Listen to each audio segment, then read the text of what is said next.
कानून को लेकर आज फिर सुप्रीम कोर्ट में लगातार दूसरे दिन सुनवाई होने वाली है। आज इस मामले में सर्वोच्च अदालत का अंतरिम आदेश आ सकता है। वक्फ संशोधन कानून कल करीब 70 मिनट सुनवाई चली। सुप्रीम कोर्ट ने वक्फ घोषित संपत्तियों को गैर अधिसूचित करने, वक्फ में गैर मुस्लिम सदस्यों को शामिल करने और कलेक्टर्स की जांच के दौरान संपत्तियों को गैर वक्फ किए जाने के प्रावधानों पर रोक लगाने के अधिकार पर कोई आदेश जारी कर सकते हैं।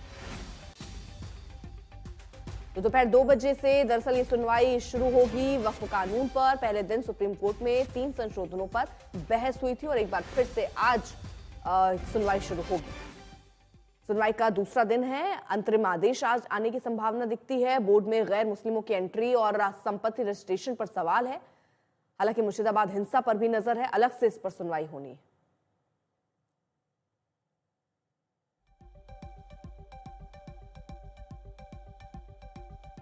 पहले दिन की सुनवाई में कई सवाल उठे हैं। कई मसलों पर सरकार को जवाब देना पड़ा है। भारत सरकार के तरफ से सॉलिसिटर जनरल और हम लोग जो समर्थक इस संशोधन के हैं, हम लोग के तरफ से जो सीनियर एडवोकेट्स और हम लोगों ने भी अपनी बात रखी कि जो अमेंडमेंट है वो बिल्कुल संविधान सम्मत है। ऑनरेबल चीफ जस्टिस ने कहा हम नोटिस इशू कर रहे हैं और उसके साथ साथ हम एक इंटरिम ऑर्डर भी पास कर रहे हैं।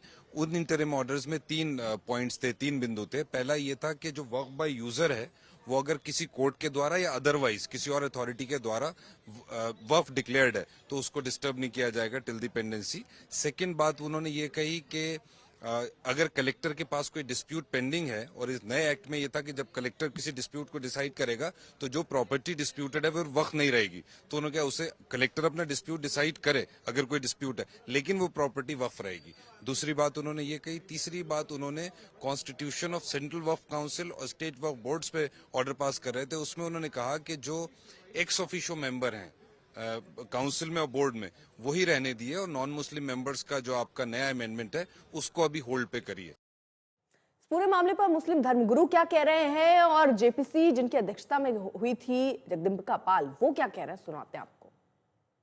कोर्ट में सुनवाई हुई है और उसमें जो बहस हुई है वो बहुत ही इंटरेस्टिंग और बहुत ही पॉजिटिव नोट पे हुई है। और ये सब बातें जानने के बाद इस बात की उम्मीद एक बार फिर से जागी है कि इंशाल्लाह इस सिलसिले में हम लोगों को इंसाफ मिलेगा।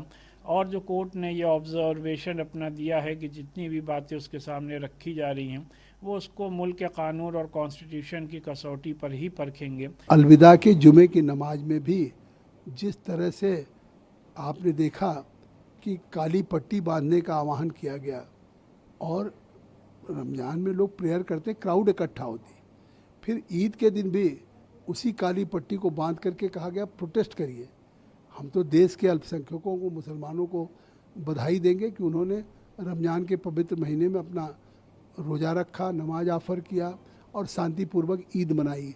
लेकिन all India Muslim personal law board लगातार प्रोवोक कर रही है।